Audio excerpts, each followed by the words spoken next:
It's now my pleasure to introduce Kenneth Sweeter, who is tonight's moderator. Ken is an attorney, and since his arrival in Boston some 30 years ago, he has dedicated himself to community activism and leadership. His legal work has included a broad range of issues, including human rights issues and cases involving the separation of church and state. A good example of his volunteer work is the various roles he has assumed in the Jewish Community Relations Council of Greater Boston, where he has led partnerships with Jewish and non-Jewish groups in pursuit of social justice. Ken is the co-founder and co-chair of the Massachusetts Coalition to Save Darfur. So please help me welcome Ken Sweeter.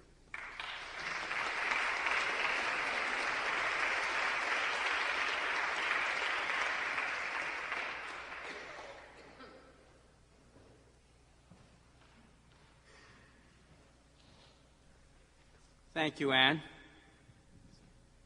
Thanks to the Fort Hall Forum for having us. Thank you all for coming. There's something terrible going on in Darfur in the Sudan today, and something terrible will go on tomorrow and the next day and days thereafter. It's going to go on until our government and the world, the international community, steps in to put a stop to it. And that's not going to happen until we, the people in this room and others, and it's going to have to be a lot of others, like us, let our governments know that we truly care and truly want and demand that something be done in Darfur and the Sudan. And of course, it's especially terrible for the women and the girls in Darfur and the Sudan. African, tribal, mothers, wives, and sisters, our mothers, wives, and sisters, being singled out for a campaign of rape. These people, these women, these girls are not being victimized as collateral, consequential victims in a civil war. They are being singled out in a genocidal campaign to drive them from their homelands. They are being singled out by a brutal and murderous regime in Khartoum, which is aided by the Janjaweed militias in Darfur, their cohorts. Janjaweed, for evil on horseback. And I genuinely believe that there are no three people who are better suited to tell the story of the victims in the Sudan and the victims in Darfur than our three panelists tonight. It's fairly astounding that we have them all here in Massachusetts, and we should all be very thankful that they have come here tonight to speak to us. We start the story tonight with a video filmed, which is unusual because the government won't let people come in to film, with a video filmed and produced by Liz Walker.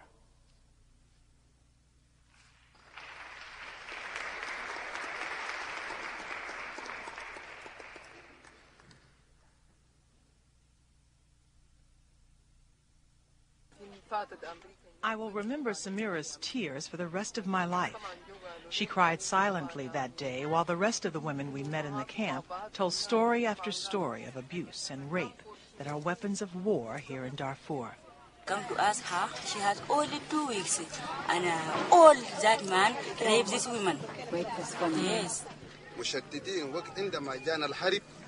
Everyone, including the village religious leaders, spoke of the violent rapes. They've been attacked, they've been killed, they've been raped, they've been pathetic. But the women's stories were most painful.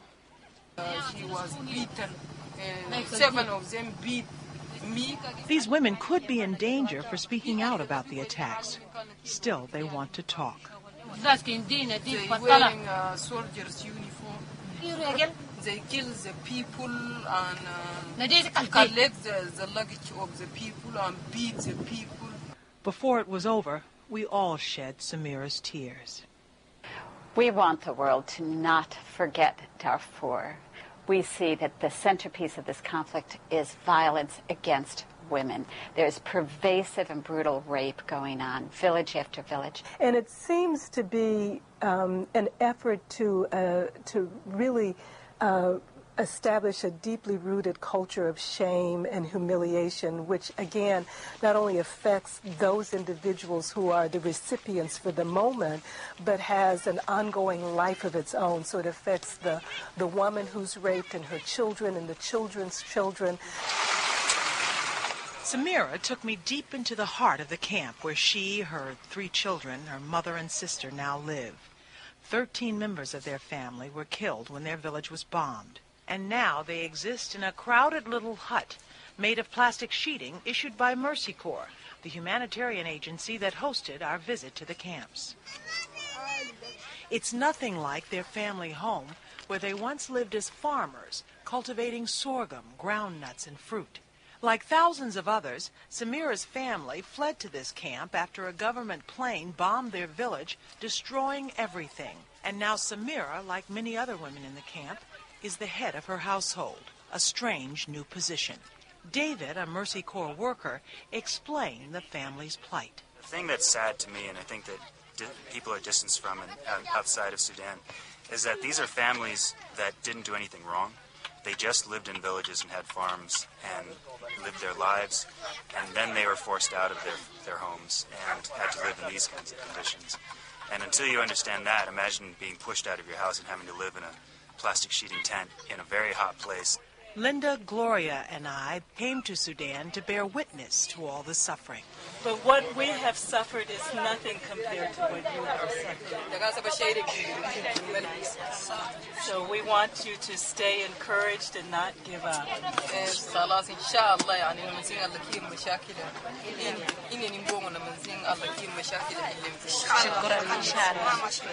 As women, we suffer so much, and yet we're still so strong. So I'm very proud of you for your courage and your determination. We also shared some music from students at Boston's Berkeley College as a sign of connection.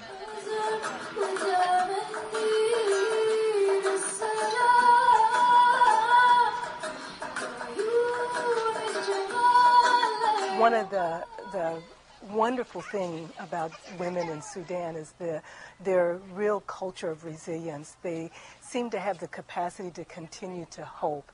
And so we're looking to tap into that hope factor that's already a part of their lives. And in response, the women of Darfur, despite the violence against them, sang and danced for us, a sign of hope.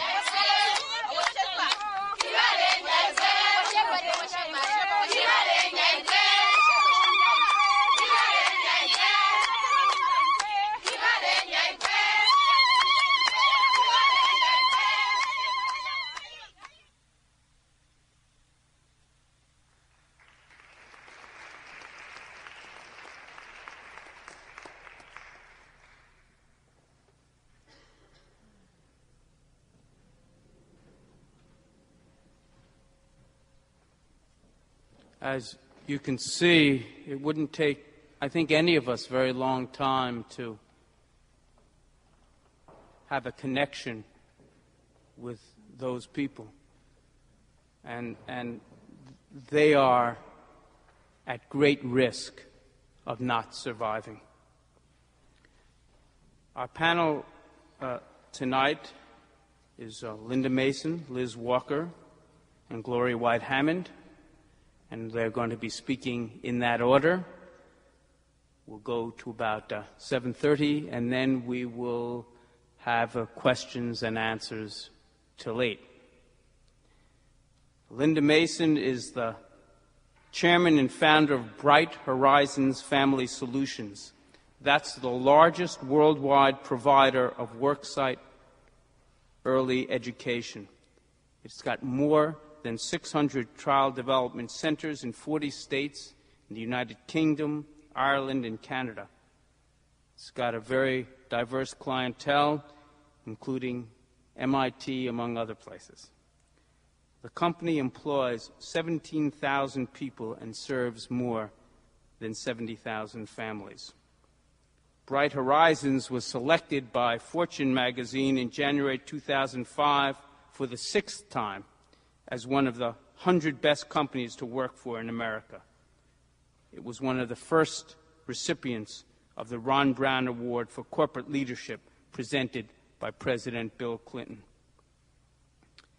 Linda has also co-founded the Horizons for Homeless Children, a Boston-based organization that serves the needs of homeless children throughout the Boston area, and Bright Horizons Foundation for Children, which serves children in need across the country. Prior to Bright Horizons, she managed large-scale refugee relief organizations overseas. She served as co-country director of Save the Children emergency program in Sudan.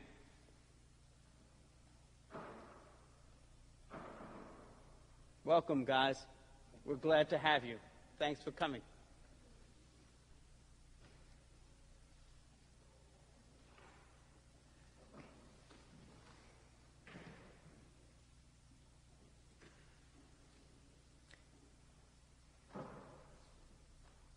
That program served 400,000 famine and war victims.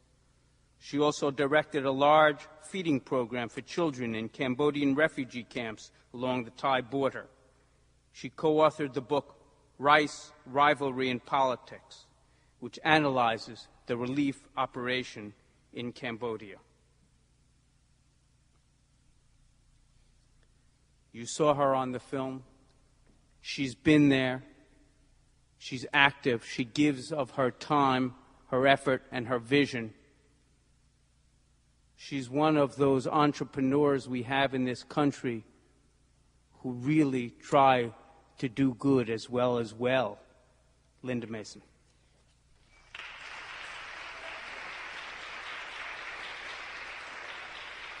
Thank you, Ken. And thank you all for coming tonight. I'm so glad we started this forum this evening with Liz's video, because I think there's so much that you could see in the video that we can't possibly portray in words. It is such a stark, desolate situation that these refugees are living in. As you could see, there's not a thing that grows. These families are put into very small huts, a whole family into a hut the size of a bathroom, covered with plastic sheeting, which just magnifies the heat. It's hot. It's over 100, 110 degrees every day, swirling clouds of dust covering everything. But I think what you also saw in the movie that's hard to portray in words are these women's faces, just so full of strength and humanity. And I think that's what also touched us and we came away with. I'm assuming that most of you know the context for this current war in Sudan, in Darfur, so I'm only going to spend a couple of minutes giving you the context, but please feel free during the Q&A to ask any more questions to understand. But Darfur is a large province the size of Texas in western Sudan along the border with Chad. Historically, there have been many tribal groups who have lived there and commingled there. All the tribes are of Muslim religion. Most are indistinguishable physically, but of different ethnic and cultural foundations. There's largely been the Arab nomadic tribes who graze throughout Darfur with their camels and cattle, as well as African settled tribes who live in small villages and farm around the villages. These tribes coexisted fairly peacefully over centuries, intermingled and intermarried. Conflicts that broke out were were settled by a system of local village elders. Now, over the last half century, more and more conflict grew up between the nomadic Arabic groups and the settled African farming groups over scarce resources, most particularly land. As the desert has encroached in this part of Africa, less and less land is usable. So less land for the nomads to graze on, less land for farmers to farm. And conflicts would grow in increasing numbers and intensity over land. Also, there has been a power shift during this time. In the late 80s, the government in Khartoum was overthrown. A fundamentalist Muslim government took over, led currently by Omar al-Bashir. And in the late 80s, early 90s, the Khartoum government shifted the power structure away from traditionally Darfur was predominantly ruled by the Fur tribe, the largest tribe in Darfur. In the late 80s, early 90s, the power was shifted to government-appointed representatives, largely from Arabic tribes. So the African tribes in that area felt disenfranchised politically, and rebel groups grew in Darfur, most notably the SLA, Sudanese Liberation Army, and JEM, Justice and Equality Movement. April 2003 started this current war. In April 2003, African rebel groups attacked a government military installation in Darfur, killed many soldiers, destroyed armaments, and captured the local military leader there, who was later released. The government responded to this attack with a full-scale scorched earth approach policy. And since April 2003, village after village has been attacked. Over 400 villages have been destroyed since then. If you fly over Darfur, as we did in a low-flying helicopter, all you see are blackened remnants of villages. A very systematic campaign where men and boys are killed, women are raped. And it's become very clear during this war that a central instrument of the war in Darfur has been violence against women, a systematic use of gang rape in this war. It is no longer a war of soldier against soldier, but soldier against women and girls.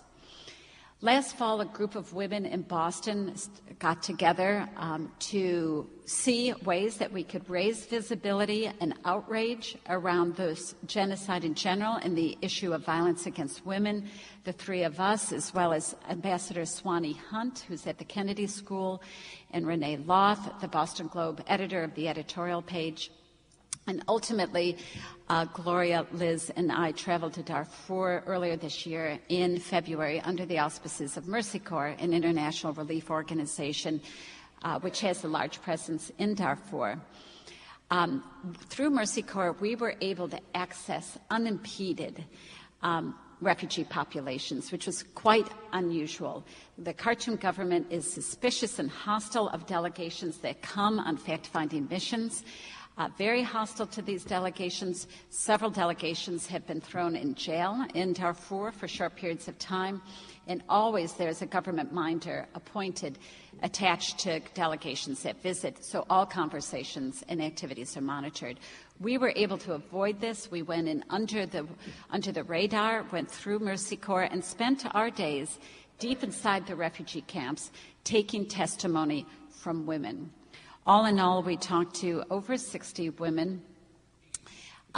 They sat with us, as you saw in the video. We sat in huts on the ground, listening to their stories. And once the women started to talk, they could not stop. They had to tell us their stories.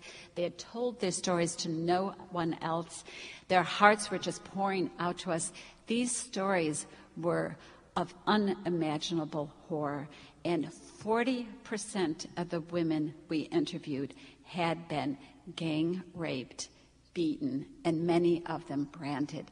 And these stories were of inhumane, unimaginable brutality, of women being sliced open before they're raped, of little girls being raped in front of their families, of elderly women being torched, of whole families being shut into their huts and being torched, in a systematic approach, village to village, of attacking women and girls and killing whatever men they could find. We were, as you can imagine, overwhelmed by these stories that just poured out of them. Overwhelmed, we came back heavy with the stories of these women, feeling a heavy responsibility to share these stories. But we also were incredibly touched by the strength of these women, which you could see in their faces in the videos. These women are resilient, they're strong. The men are gone. They're almost all women heads of households. When the refugee camps are 80% women and children and elderly, the men have either fled or have been killed. And so, but these women are banding together. They're supporting each other. They're helping each other. They are not considering themselves victims. They're desperate to take their lives back again. They're needing to find a new means of livelihood since their livelihood farming has been destroyed. And they are finding these means of livelihood. They're learning new skills to create products to sell in the marketplace, to support their families and themselves. They're desperate for their children to be educated. Almost none of these women were literate that we met with. They want a different future for their children. We came back heavy with these stories, feeling that much more needs to be done, which Gloria will talk to you about. One of the things we were able to do through a contact of ours, we were able to get a meeting scheduled with Condoleezza Rice in D.C. We traveled to D.C. in May. Condoleezza Rice was actually pulled out of the country at that time, but we spent over an hour with Nick Burns, the Undersecretary of State, the number 2 in the government. Very substantive conversation. We went to him with 4 recommendations for the Bush administration. The first was to keep humanitarian aid flowing. Nick Burns agreed with us. In fact, the U.S. is way out front on humanitarian aid in Darfur. The second was to augment the African Union peacekeeping troops in Darfur. The African Union troops are doing a tremendous job. Where they are located, there's a sense of stability and safety and security, but there are too few of them. When we were there, 1,400 African Union troops were there to protect a refugee population of over 2 million. Nick Burns agreed with us on our second recommendation. The third was to send Condoleezza Rice to Darfur. He was totally noncommittal, felt that could not commit. There's so many priorities. How could he commit to that? And the fourth recommendation was appoint a special envoy to the peace process. Nick Burns disagreed with that, felt that the structure they had in place was adequate. We left, so he agreed with 2, noncommittal on 3rd, disagreed with the 4th. We left. The next week he sent us an email from Europe saying that they had just finished brokering an agreement with the European community and NATO to significantly augment the African Union peacekeeping troops. We emailed him back saying we applaud the administration on this effort, but what about recommendation 3 and 4? No reply. However, as you know, in July, Condoleezza Rice did travel to Darfur. She traveled to the refugee camps. She met with women, rape victims there. We emailed Nick Burns again when Condoleezza Rice was there and said, we applaud that move. This sends us a strong message to the Khartoum government as well as to the rest of the world about the priority of this issue. But what about recommendation 4? The peace envoy. Well, in July 26, the Bush administration appointed a special envoy to the peace process, Roger Winter. So we have a situation where 4 recommendations were met, but where do we stand now? The situation is worse today than it was in February when we were there. And this is always a system of too little, too late. And Gloria will tell you at the end where we need to go from here. Liz. In the meantime, I wanted to tell you a little bit about the media involvement in Darfur. When I went in with Mercy Corps, with Linda's group, I was not a reporter. I went in as a photographer and a member of Mercy Corps. And even then, I was very much controlled on the video that I got out. So media is just non-existent in that part of the world, or at least a very little. Most journalists, of course, are familiar with bureaucracies, but in Darfur, a bureaucracy is accentuated with the barrel of an automatic weapon.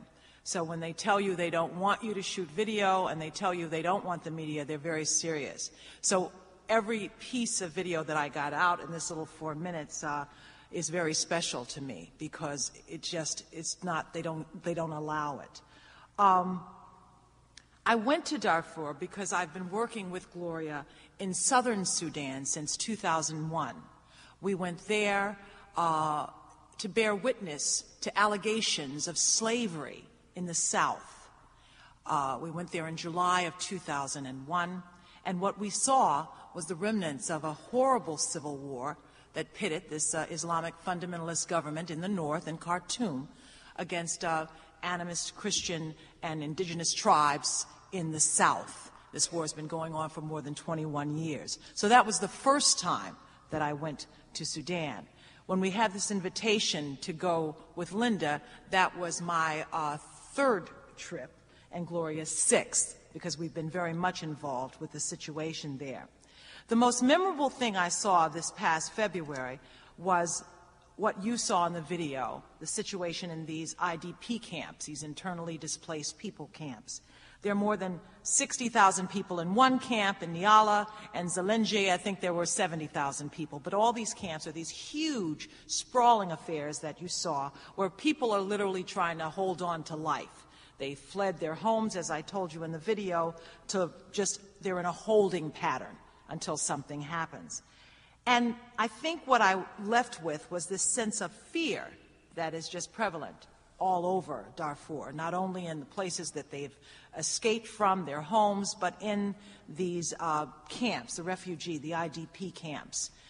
The women have to go out to get firewood for their families in these camps.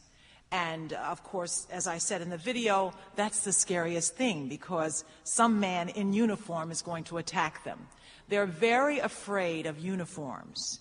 That was the bureaucracy that I saw with that automatic weapon. That same bureaucracy is a threat to these women. You don't know who the good guy is in Sudan. It's very hard in Darfur to know who's on your side and who's against you. So we asked, well, why can't the men go out and get the firewood from these IDP camps, the men who are left? Many have already been killed. And they said because the men would be killed and the women would only be raped. So rape is such an insidious but such a real part. This war, in some respects, is being fought on the backs of women. And it's done that way, I believe, because the world doesn't value women. It doesn't value women. So when you speak of a war with guns and numbers of hundreds of thousands of people killed, that's one thing. But if you speak of a war where women have been raped, there's a benign kind of reaction to that by the world. There are many hidden truths in Darfur that left me reeling. The last night we were there, I believe in Nyala, this man came up to us who was all dressed in a suit, and he worked nearby where we were. And I thought about how much it must have taken him to come and talk to us. But he wanted us to know before we left that he knew where lots of bodies were buried. Because this is a world where nobody wants to talk about the numbers of people killed. And he had that on paper. And he wanted us to know about it because some of his relatives had been killed in this genocide. And we didn't know what to do with that information, but we were really afraid for this man, because he was risking his life, just like those women, by coming to us. And I thought the least I could do was tell you that this man told us that there are many bodies buried there, and nobody has claimed them and nobody knows. Fear is the other part of this war. That's why there's no media that they want in. But there's still a huge question of why the U.S. media does not demand to go to Darfur.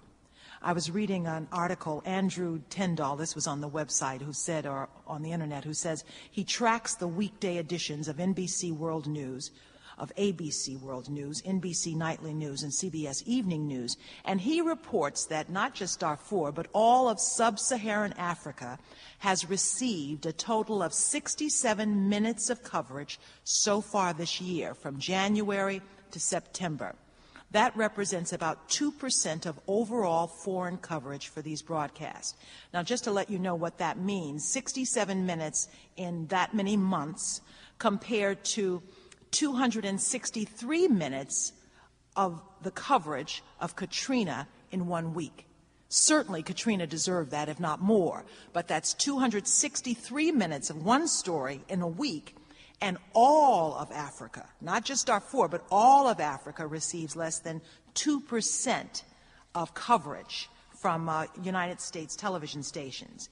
Now, if you go into U.S. TV stations, they will cover it when a big event happens, when a major U.S. official goes to Africa. When Condoleezza Rice went to Africa in July, all the news teams were there, and you may or may not have seen these stories, but they were being aired. But of course, when Condoleezza Rice was there, the big news was the scuffle that happened among the reporters and some of the Sudanese government officials. There was very little coverage about the situation in Sudan. Most of the time, there is no coverage. When you ask television news officials why they don't cover it, the most honest ones will tell you that people in this country simply don't care. We cover the stories that somehow relate to the lifestyles of the people who watch television, and they do not care necessarily about AIDS in Africa, about poverty in Africa, and certainly about the war in Sudan. The rest of the people who are less than honest will tell you we're doing the best we can to cover this, but there are priorities. We are covering Iraq, we are covering Europe, and there are other stories. But the honest truth is that people don't care. Americans don't care unless it relates to America. Just to give you a little sidebar to it relating to America, the first trip that we made in July 2001, I asked my news director at CBS4, WBZ, if I could take a video crew with me to cover this as a legitimate story. And he said no, because New Englanders don't really want to hear what's happening in Africa. We're more interested in local stories about our own. And I said, well, these are Boston ministers who are going to Africa. Perhaps there would be interest. And he said, I really don't think so. It's not so much that I don't want to give you the money, but the network's not really interested, and we're, a network, O&O at the time, owned and operated station. So I got my own video camera, I got my own tape, and I went with Gloria and her husband Ray, and we started shooting what we could in the South. While we were there in July of 2001, the biggest conversation that was going on in southern Sudan was about a man who had lived there and built a terrorist network and had been there for 5 years from Saudi Arabia. And he had funded some of the slavery efforts, and he was really an enemy of the people of the South. They believed that he was an enemy of all people, and that we should be aware of that man. So I brought that story back, and I told my news director, I said, we've got this incredible story about this terrorist stuff going on over here. And he said, well, maybe we'll run it and maybe we won't. And I kept talking back and forth, got my video together, got my story together, and indeed had a 3-part series that was supposed to run. The story was about Osama bin Laden, who lived in Sudan for 5 years, who had a lot to do with the problems in Sudan that are still here, who was funded himself the Islamic fundamentalist government. And my series was to run September 11th. September 11th, 2001, my series never ran. The world changed. But I think that it was a lesson, a very difficult lesson, a deadly lesson for us in this country, because we realized that a problem that we thought was their problem was indeed our problem. So I have a real issue with the media not really caring. And I have a real issue with Americans who don't really care. So I think the vow that Linda and Gloria and I have made is to just keep talking about this problem, to not let those people down that we met in Darfur, to not let the people down that we met in southern Sudan, because it is all connected, indeed. Oh, you have yours. Sorry. Thank you. I know after you've heard what you've heard, you wonder why in the world we keep going back. And I think for each one of us, it really has been a personal journey. As you've heard Liz share, we made our first trip into southern Sudan in July 2001. And again, just to give you some sense of the history, because I do think it's important to appreciate that Darfur is not in isolation. It is part of a country in which the government is oppressive. Since 1956, Sudan has been independent. Initially, it was it was colonized by both Egypt and Britain, and with the Anglo-Egyptian condominium. And really, since 1956, they have pretty much been a country at war within itself. There, again, was the war between the North and the South. In 1983, a more radical Islamic military group came into power and sought to impose Sharia law over the entire country. And as you've heard, in southern Sudan, there are both Christians and practitioners of traditional religions who took exception to that imposition. And so that was the beginning of the North-South conflict. The very same scenario that you hear described in Darfur, where Arab militia go into the villages and typically kill the men and then brutalize the women and children, was not started in Darfur. Indeed, it's been well honed now, because it's what happened in southern Sudan. The particular twist in southern Sudan is that women and children of untold numbers are then taken into the north, where they are literally sold into slavery and serve as domestic workers in the homes of their masters. They eat the food that's left over after the master's family has dined sufficiently. They live outside with the cattle and goat. Women often serve as concubines, and our young girls are forced to undergo female circumcision. So this is certainly not only slavery, but it's another level of brutality. And I think for each one of us, one of the reasons that we keep going back is because there's a particular story that particularly grabs us. And I remember on my second trip, I wanted to be sure that the work that I was investing in was a credible one, and certainly was controversial. As Liz has said, we were involved in a slave redemption effort and a very elaborate underground railroad that was devised by the villagers in collaboration with sympathetic Arabs who go into homes in the north, identify slaves, and either abduct them or buy them, bring them back to the south, where they are returned to their family members. And you too could free a slave for simply $33. $100, however, is the price that you would have to pay for a cow.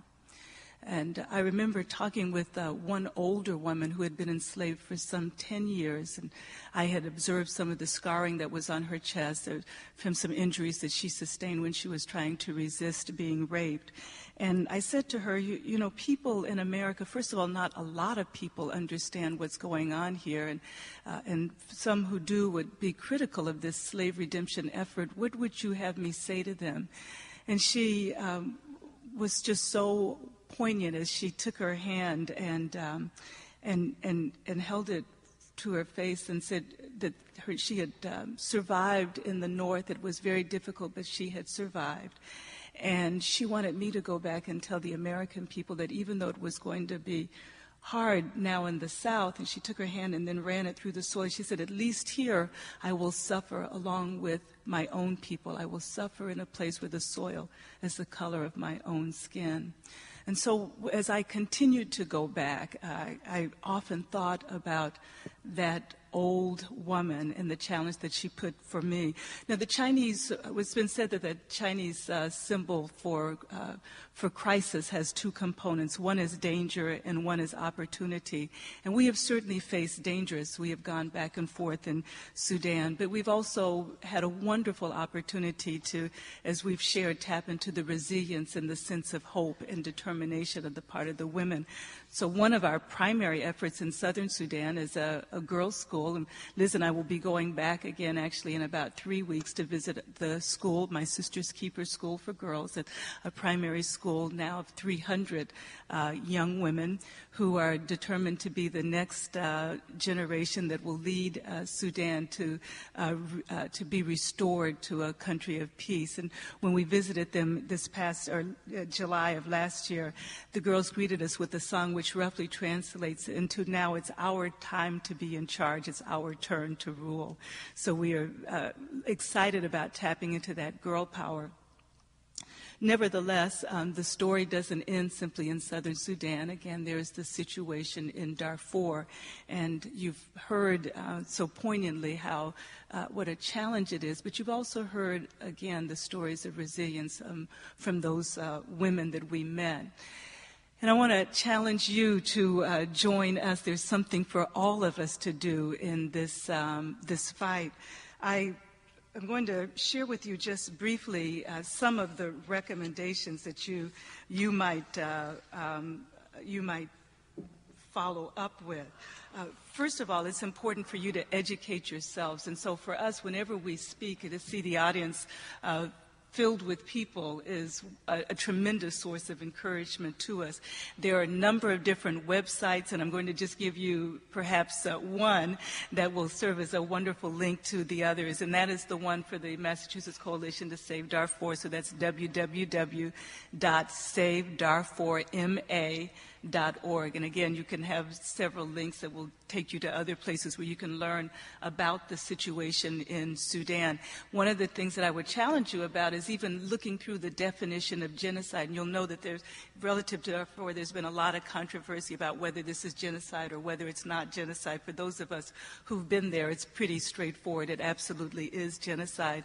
And certainly this country in September 2004, when Secretary of State Colin Powell made the announcement that it was genocide, and we were certainly encouraged by that. So again, as you're educating yourself, I would encourage you to look at that as well.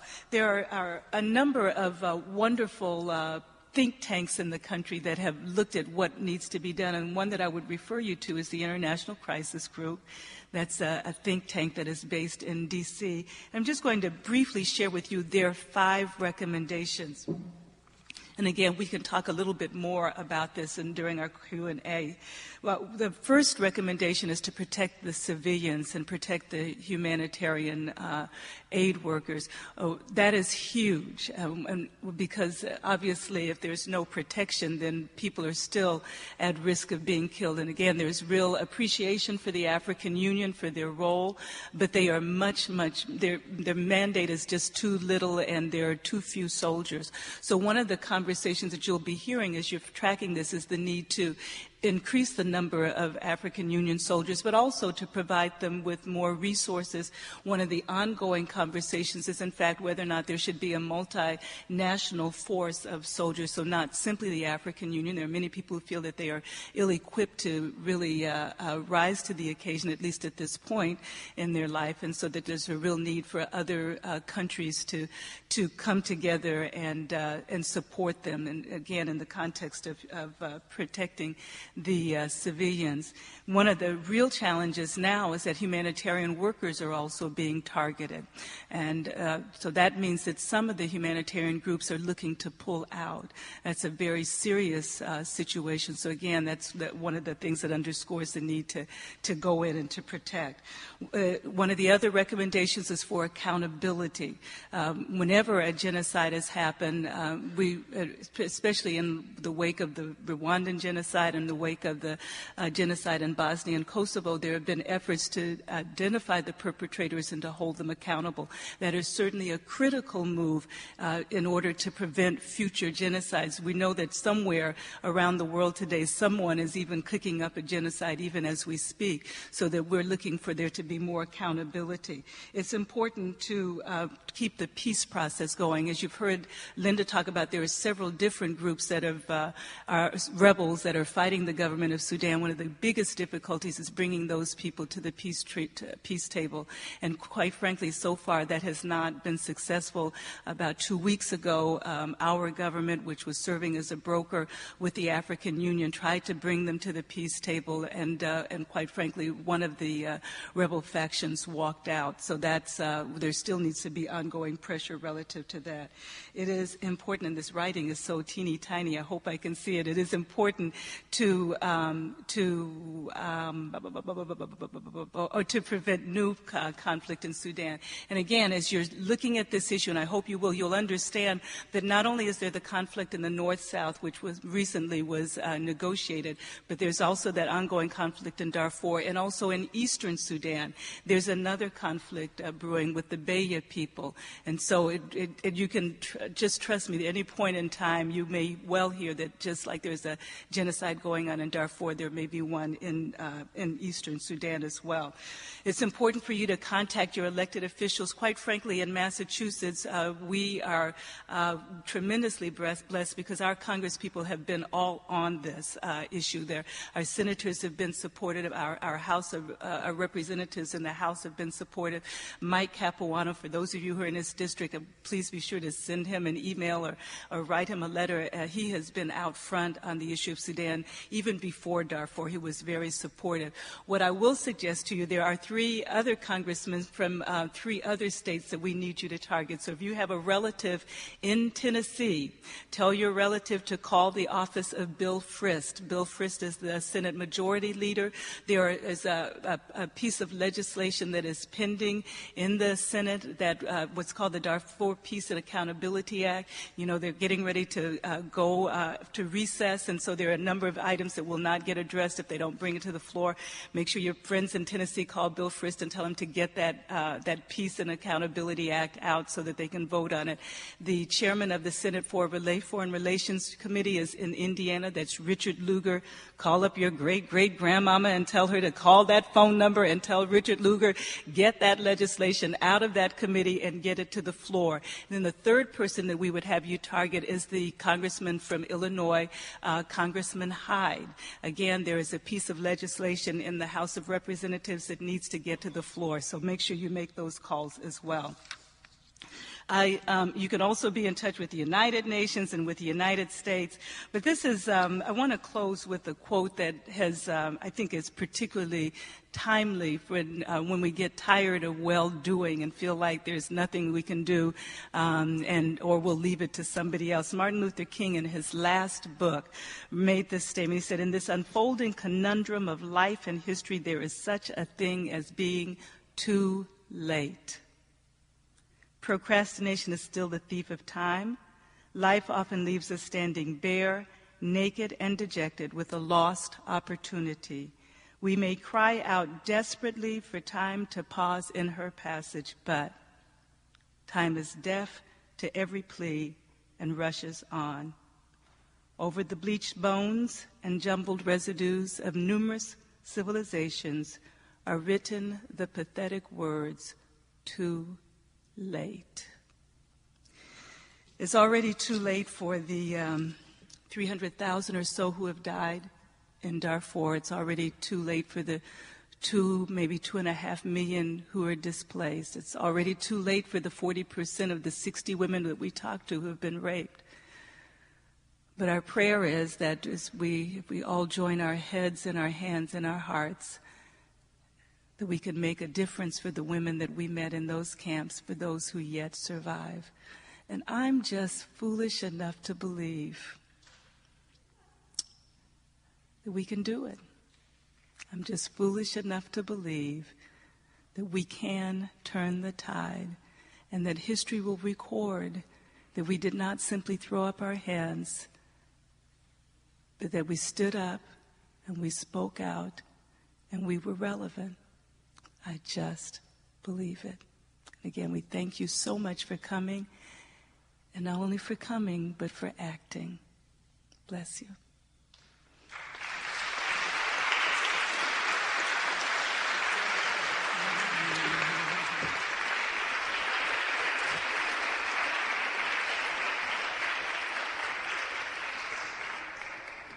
Thank you so much. It's apparent that the way the logistics worked out, I didn't get a chance to do introductions to the second 2 speakers, and I'm just going to give them their due in the shortest of introductions. Most everybody does know Liz Walker. who began her broadcasting career in 1974 in her native Little Rock. She went to Denver, then to San Francisco, before she came to Boston. She is an award-winning journalist and is currently host and executive producer of Sunday with Liz Walker, a half-hour news magazine. It's on Sundays at 11 a.m., presented by Blue Cross Blue Shield of Massachusetts. She was anchor to the station's evening newscast for almost 20 years, and she's one of Boston's and Massachusetts' most loved and most respected journalists, and you saw today why that is. Dr. Gloria White-Hammond has been co-pastor of Bethel AME Church in Boston since 1997, and she's been a pediatrician at the South End Community Health Center since 1981. She has a long history of involvement in Boston community.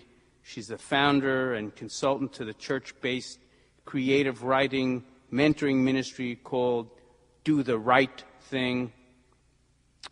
She is a co-convener of the Rent Tent Group, which brings together Christian and Jewish women for small group Torah Bible studies. She's the co-founder of My Sister's Keeper. She's a co-founder and co-chair of the Massachusetts Coalition to Save Darfur.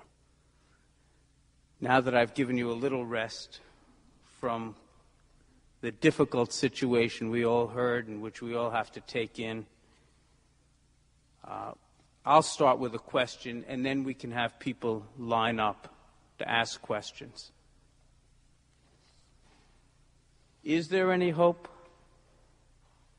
And how do you keep going back, going to the government, trying to bring hope and solution to such a difficult problem? I don't know how to do anything else. I once had a reporter ask me if I ever became overwhelmed with the situation, and it occurs to me that I'm not in the places that I am today and able to do the things that I'm able to do because I came from people who got overwhelmed. I think all of us, no matter how we got to this country, had ancestors who endured difficulties, and they didn't give up. And so it's hard. It is frustrating. I think your choices are two. You can either stand and speak out and count for something, or be silent and be rendered irrelevant. I will not. So Nelson Mandela came out of jail. We didn't think he would ever come out of jail. If he came out of jail, we didn't think that he would be sane. And then we never thought he'd be president. He was. I think there's reason to hope. The Berlin Wall came down. We didn't think it would happen in our lifetime. There's reason to hope. I think I'm hopeful because of, it has already been cited, the resiliency of these women themselves, of the people themselves. And it's what I really don't want to ever have people think is that we're going over to help those poor, helpless Africans. These are people that have withstood amazing circumstances and have fought back and are still fighting back. So I am there to support these people in their own battle, and it's really important that you know the difference. I am hopeful because the women that we spoke with are hopeful. They are hopeful for their families, as Linda's already mentioned and Gloria's already mentioned, and they see a future despite their circumstances. They, see something for their children. So I am hopeful based on their hope. Okay, let's open it up for questions, comments, discussion. I think I'll take the prerogative and say one of the things that gives me hope is the involvement of young people who are joining together, who understand the importance of what's going on and understand that they have a role and a duty and an obligation to try to stop it. We have some of our student leaders here today, and just today Gloria and I were on a conference call with people from all over the country. A lot has to be done. Enormous movement has to take place, but it can and will be done. Hi. War and a very effective instrument of genocide. When you look at what genocide is, it's the destruction of a culture. And so when you see what's happening in this war in Darfur, it's been a very effective strategy to go from village to village, and by raping the women in this very, very traditional culture, raping her in front of her family members, it not only destroys her physically, but destroys the family, and the family is full of shame, and the woman is full of shame, and that there are many babies now born of rape, so there are babies being born from the attackers. So it destroys the culture from its inside. It allows it to implode. So it's a cowardly tool of war. It's not a war of soldier against soldier. It's, the way the sequence works is that a village, usually by the time it's attacked, the men are all gone because it is known that the men would be killed. Planes pass over the villages in the night and strafe the village with bombs and gunfire. And then pre-dawn, the village is surrounded by armed militia on camelback, horseback, and jeep. And then they go systematically, hut to hut, and are able to destroy. So it's an easy, effective way, much easier for them to do it that way than to attack a group of armed soldiers. So it's, unfortunately, this has become a tool of war with more and more frequency. We saw this happen in Bosnia and Kosovo, and certainly in Rwanda as well. But again, I think it's also important, and this is part of the message that we have tried to convey, that this is part of a culture worldwide that allows violence against women to happen with impunity.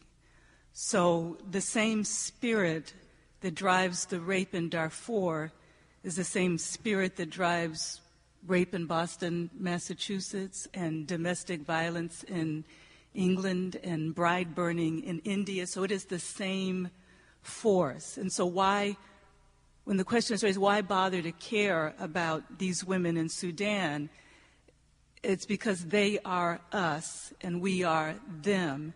And so to stand up and to say to the perpetrators there, no more, is to make the same statement to perpetrators of violence against women around the world. It's interesting. While we were there, during our time there was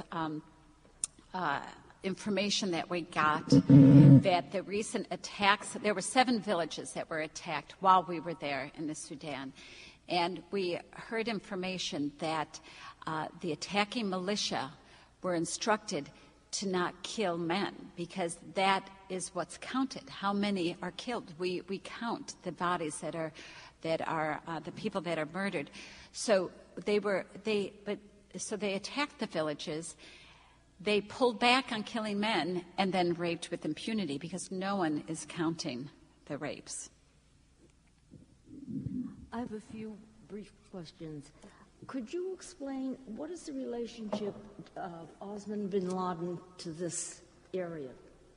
Osama bin Laden lived in Sudan in the late 90s when he fled from Saudi Arabia, built up al-Qaeda in Sudan. Those are the allegations. The same al-Qaeda that's attacking the world, and was allowed to do that. So his connection was that this was a haven, Sudan, for Osama bin Laden. right now, the United States, Sudan is still on its terrorist list, meaning that it's still considered a terrorist nation, a nation that harbors terrorists, that allows the bad guys, quote unquote, to stay there. And that's what happened then. And if you remember, I think it was President Clinton that bombed a pharmacy, thinking that it was the place where they had weapons of mass destruction were being, built there or constructed there. So Sudan has a history of that, and that's what Osama bin Laden. Terrorists from that area? I'm sorry? Are some of the terrorists from that area? Terrorists tend to go to countries like that, countries that have disruption and that there's a lot of disruption there. So yes, terrorist nations can go there. I mean, terrorist people can go there. I'm sorry. And what about the United Nations? What part do they play in this? Gloria, unfortunately, they've not played much, and again, that's one of the concerns. And so when you heard the early debates about whether this is or isn't genocide, while this country has declared it to be so, the United Nations has not. Once the United Nations makes a decision, then they legally, by their own self-mandate, are bound to go in and stop the genocide. So you've heard them be relatively silent about it. On the other hand, they have more recently called for accountability for trying the perpetrators. Now, they have not moved on that, and one of the frustrations for those of us who are activists that they're, even with the United States declaring it genocide, in many ways they functionally have not done enough to really thwart the genocide. What would the advisability be to get in touch or to contact the United Nations? It certainly is advisable, and one of the things that we do recommend is that you contact Kofi Annan and let him know that you're disappointed, that you feel like they need to do more. Why don't we take some other questions? Liz, what channel are you on? We'll take that question. Yes, of course, that's for Liz. CBS 4, 11 o'clock Sunday mornings. No more questions. Did everybody get that? CBS 4, 11 o'clock Sunday mornings. Thank you. Go ahead. Hi. First, I just want to thank the three of you for your leadership and for reminding us of our obligation. And I wanted to share back with you, Reverend Gloria, the Reverend King quote about a threat to justice anywhere is a threat to justice everywhere. And on that question of relevance, I work at the Timberland Company, and we're currently working with the International Crisis Group and Save Darfur and Don Cheadle to raise awareness. And we'll tell you that we are challenged. We, in our stores and on our website, have a call to action to stomp out genocide. And that challenge of making it relevant is exacerbated by what you mentioned, Liz, with the lack of media coverage. And also with the tremendous pressures that we feel, the citizens feel here with Katrina and with the economy, et cetera. But with the apartheid movement, it was clearly the private sector played such a forthright role to make the change. And so my question after this long commentary is your thoughts on where the private sector is now, what more can we be doing, and how can we help elevate the debate with the media, which will then bring citizens, consumers, voters to the fore and help put pressure on policymakers. The private sector should definitely play a role. I applaud Timberland for taking the initiatives that you're doing. That's absolutely tremendous. You're also a client of mine at Bright Horizons, so I'm thrilled with that. And, you know, student groups across the country have pressured universities to divest in companies that are operating in the Sudan, primarily oil companies. Now, there is not a lot of American trade with Sudan, so that point of leverage is not enormous. But I think every statement that is made feeds into a broader effort and a broader movement. So as much pressure from every angle and every group of constituents is absolutely important, and particularly the private sector plays a strong role with the U.S. government. And that's where maybe you can't pressure the Sudanese government or efforts and divestment may not yield a great deal, but certainly the private sector can have a great point of leverage with the U.S. government, and that's where we need to also be putting enormous efforts is in that pressure. And certainly your CEO, who's an incredible visionary, I'm sure has very senior contacts in the administration, and I would urge him to use his contacts and use his personal advocacy. And one of the reasons that it's so important that you're here is certainly it's important that you show up, but we really need you to spread the word. The conversation that Ken and I were on today was really looking at how to mobilize the social movement. It's important to understand that what you see in terms of the inaction in the face of genocide now is much more the rule than the exception. So throughout at least modern history, whether we're talking about the Armenians or the Kurds in northern Iraq, or again, we know the experience of Kosovo and Bosnia, Rwanda, Cambodia, that typically the response of the world is to see no evil, hear no evil, speak no evil, and therefore do no good.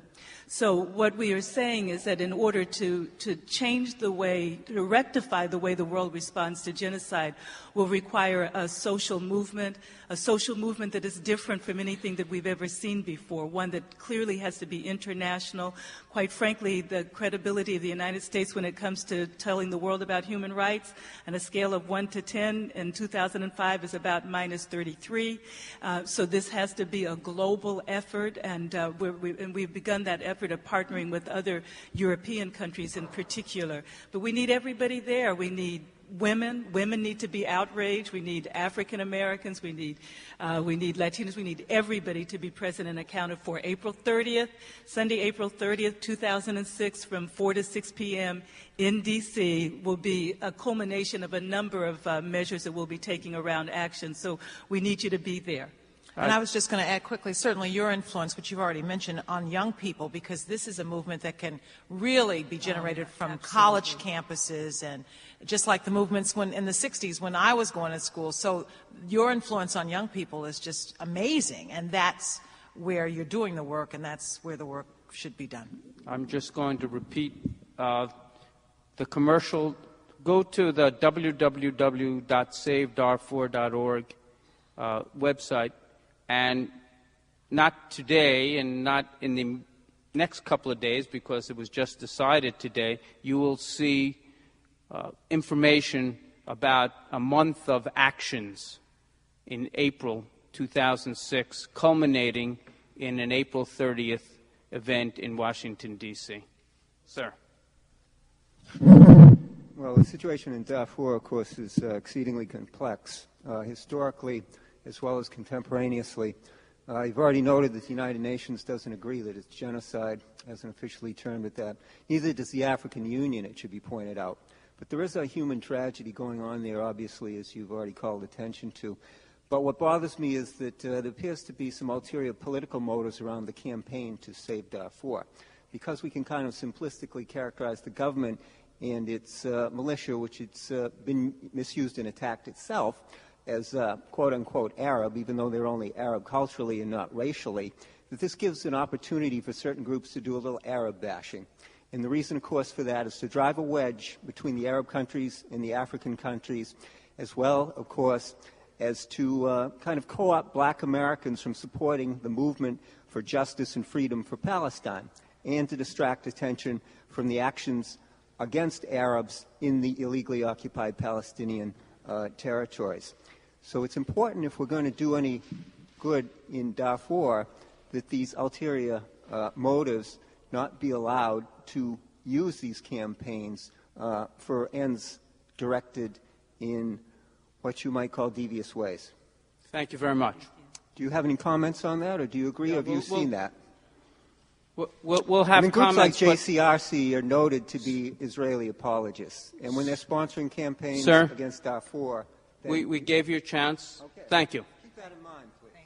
Thank you. Does anybody want to respond? I heard tonight very little reference to anything that you mentioned, and you made your point.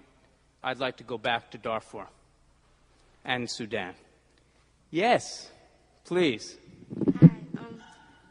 I understand the current situation that's going on in Darfur, but I just want to know how the whole Genocide Act started in Darfur.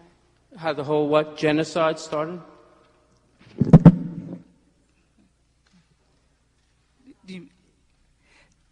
You mean, well, I can, let me just, you mean the definition of what genocide is, or just how it got started?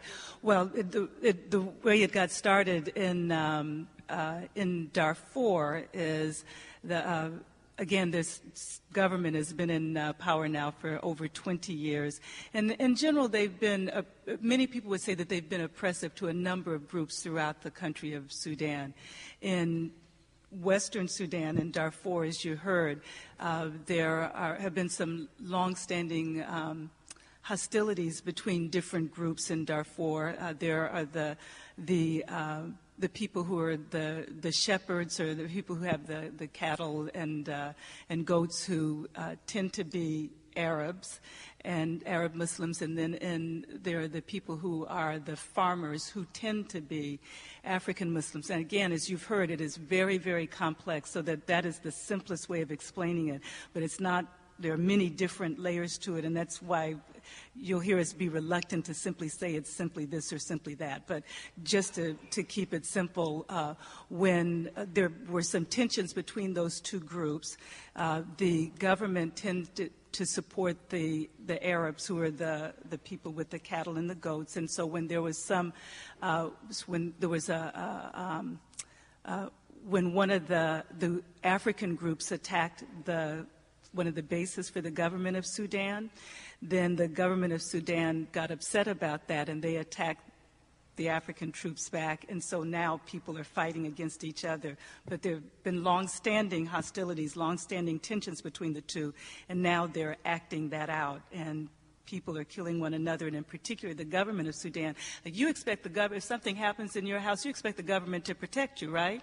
You expect that you should be able to call up George Bush and say, these people are coming against me. Well, what's happening there is they're not able to call up their president and expect him to protect him. In fact, the president and the government are among those who are attacking the African people. I'm just going to add that part of the complexity of this, you have to say, well, why is everybody killing everybody? Why? Well, it's these, ethnic differences, it's tribal differences, it's land, and it's oil. So all of that has to do with it. And anytime you hear people talk about oil, then you know greed is connected. And when greed is connected, people do all kinds of things. So I'm not saying that's the only reason, but that is involved in this kind of mix of complexities. That's a wonderful question. You've asked the same question. A lot of people were thinking about it, but they didn't know how to ask it. So you asked it, and girl, you're sharp. Thank you.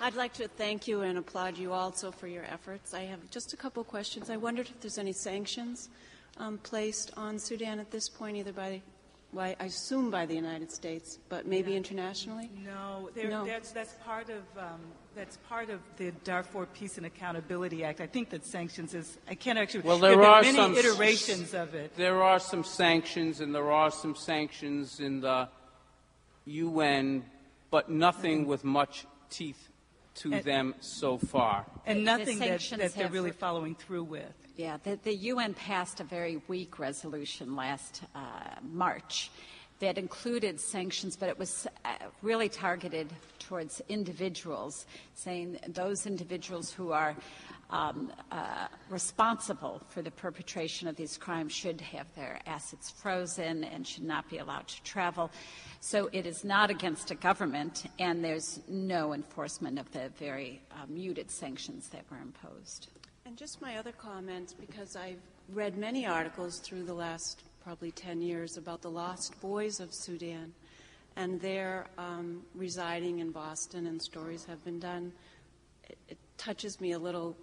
Obviously, I'm feeling for them, but now that I sit here and I'm listening to you women and how catastrophic things are going for women, and we're not seeing any of that. I mean, I'm going to get on the bandwagon, and I am going to write to my senators and legislators, so I want to thank you for being here for that. But do you have any comment about the lost boys of Sudan, and now who are men, who I think the plan was for them to go home one day and do great things, and obviously the time hasn't come. Many of the so-called lost boys. Why don't you explain who they are to the Sure. the crowd? Again, during the Civil War in the South, the men are typically targeted. So many families just simply sent their boys, and some of their girls as well, sent them away so that they would not be killed. They initially went to Ethiopia.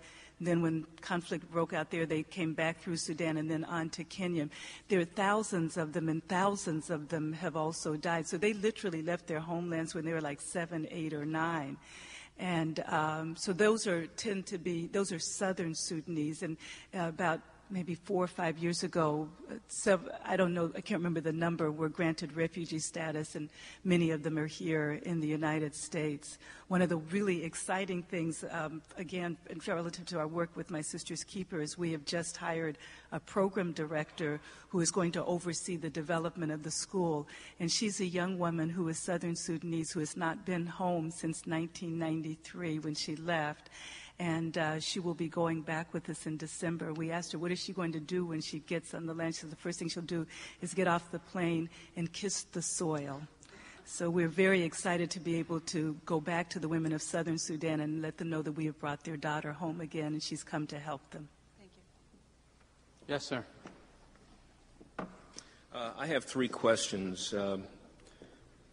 We may only give you 2, but go ahead. Okay, I'll be quick. Regarding a little background, can you say who the rebels are being supported by? Secondly, what's the response of U.S. Islamic groups to what's going on there? I don't suppose any religion would sanction rape. And thirdly, you mentioned that $33 would free someone. Whom do we make our checks out to? U.S. The black Muslim groups have been very quiet about this of late, that I know of, about this situation of late.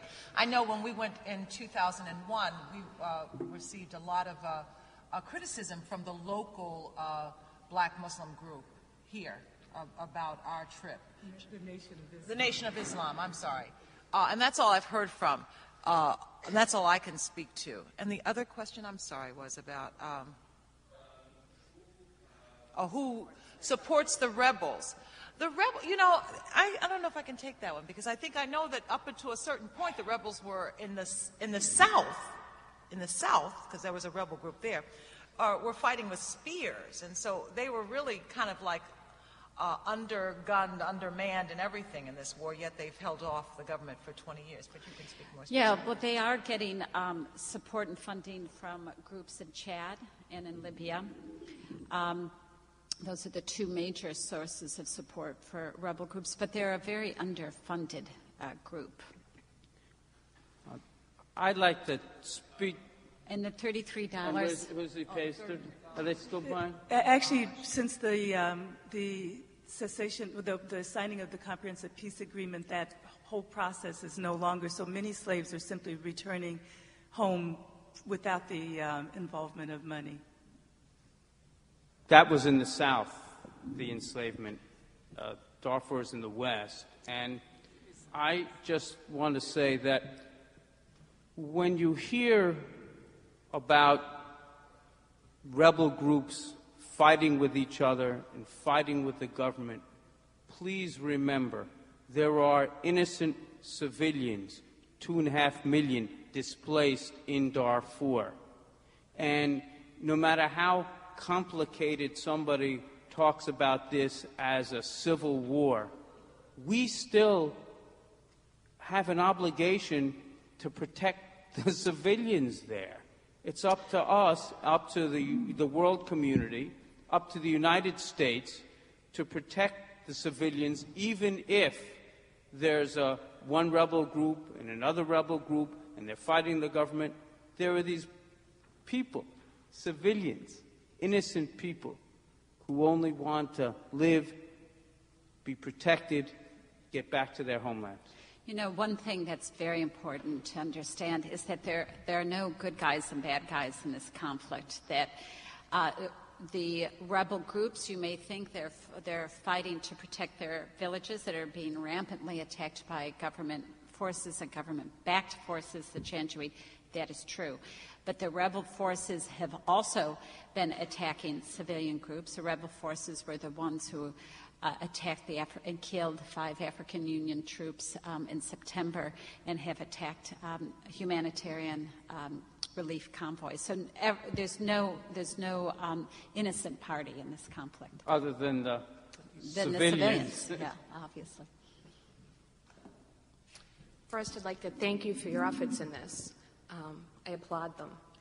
Next, I think one of the most important things is to have many official people and governments label this genocide. The more, the better. And we have through Colin Powell. The United Nations won't, and while I think that's contemptuous, I understand their logic, because then they'd have to do something about it by their own charter. So who is calling it genocide in Europe?